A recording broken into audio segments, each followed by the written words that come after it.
Hello everyone, नमस्कार। आज के इस वीडियो में हम ऋग्वैदिक काल के सामाजिक जीवन पर चर्चा करेंगे। पिछले वीडियो में हमने ऋग्वैदिक काल के लोगों के राजनीतिक जीवन को देखा था।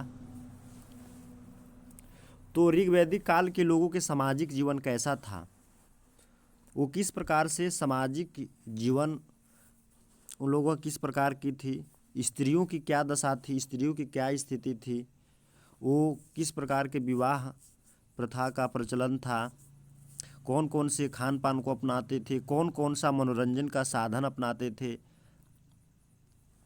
क्या आज की तरह मनोरंजन था, क्या आज की तरह परिवार था, क्या स्त्रियों की स्थिति आज की तरह थी, क्या किस प्रकार का विवाह प्रथा का हमको प्रचलन दिखाई देता है।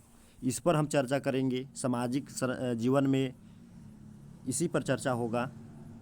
तो सामाजिक जीवन में सबसे प्रमुख होता है परिवार, क्योंकि कहीं ना कहीं परिवार से ही समाज का निर्माण होता है, और परिवार जो होता है वह राष्ट्र की सबसे छोटी इकाई होती है।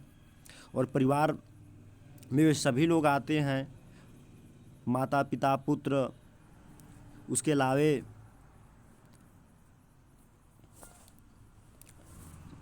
भी रिश्तेदार वगैरह भी आ जाते हैं। लेकिन परिवार की जब हम बात करते हैं तो माता पिता पुत्र दादा दादी सभी लोग परिवार के सदस्य होते हैं।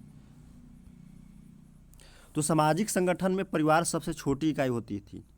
परिवार पितृसत्तात्मक, जब हम ऋग्वैदिक काल में देखते हैं तो परिवार जो था पितृसत्तात्मक था।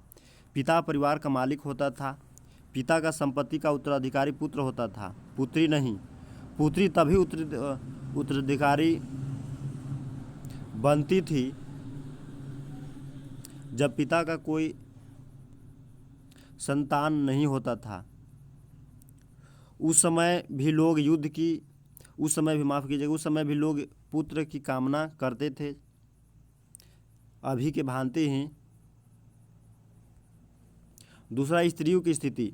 ऋग्वैदिक काल में स्त्रियों को समाज में बड़ा ऊंचा स्थान दिया जाता था, उन्हें इज्जत की नज़र से देखा जाता था।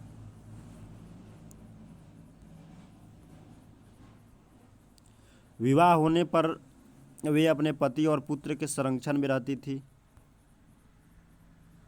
तीसरा पॉइंट है विवाह प्रथा। सामान्यतः एक समय में एक ही पत्नी रखने की प्रथा थी, लेकिन राजवंशों में बहुविवाह होता था।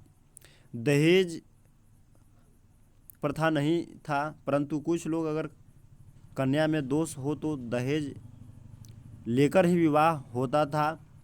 उस समय भी कुछ अलग जातियों में विवाह होता था। चौथा में हम देखते हैं वेशभूषा। वेशभूषा में जब हम बात करते हैं तो बड़े सुंदर वस्त्र तथा आभूषण पहना करते थे। वे सूती और ऊनी दोनों तरह के कपड़े पहनते थे। स्त्रियां जो होती थी चोटी बांधती थी। स्त्री और पुरुष दोनों का आभूषण रखने का शौक था। खान पान, पंचवा पॉइंट है खान पान। इस युग में चावल जौ गेहूं घी आदि मुख्य भोजन थे। लोग फल और तरकारी का भी प्रयोग करते थे। विशेष अवसरों पर लोग भेड़, कुछ लोग वहाँ पर मांसाहारी भी थे। अगर हम बात करेंगे तो मांसाहारी भी थे, तो कुछ लोग शाकाहारी भी थे। शाकाहारी में जो लोग होते थे वो फल कंद मूल तरकारी ये सब का सेवन करते थे। तो वहीं कुछ लोग ऐसे भी थे जो भेड़ बकरी का मांस खाते थे। वहीं हम सोम रस और सूरा का भी वर्णन हमको ऋग्वैदिक काल में दिखा ऋग्वेद जो है उसमें दिखाई देता है। ऋग्वेद का 9वां मंडल में सोम रस का उल्लेख मिलता है। तो वे सोम रस और सूरा का भी उपयोग करते थे। सूरा अनाज से बनाई जाती थी और इसे नशा भी करते थे। छठा है मनोरंजन। तो मनोरंजन में जुआ, घोड़दौड़, रथ दौड़, मल्ल युद्ध आदि मनोरंजन के साधन थे। उत्सवों एवं त्योहारों पर लोग नाचते गाते भी थे। ये सब मनोरंजन के साधन में थे। सातवां घर। इस काल में घर बांस के बने होते थे तथा घरों में अग्निशाला का प्रबंध रहता था। 8वां में है वर्ग एवं जाति व्यवस्था। इस काल में जाति पाति कुछ नहीं था। यज्ञ पूजा आदि के काम में जो लोग लग गए वे ब्राह्मण कहलाए।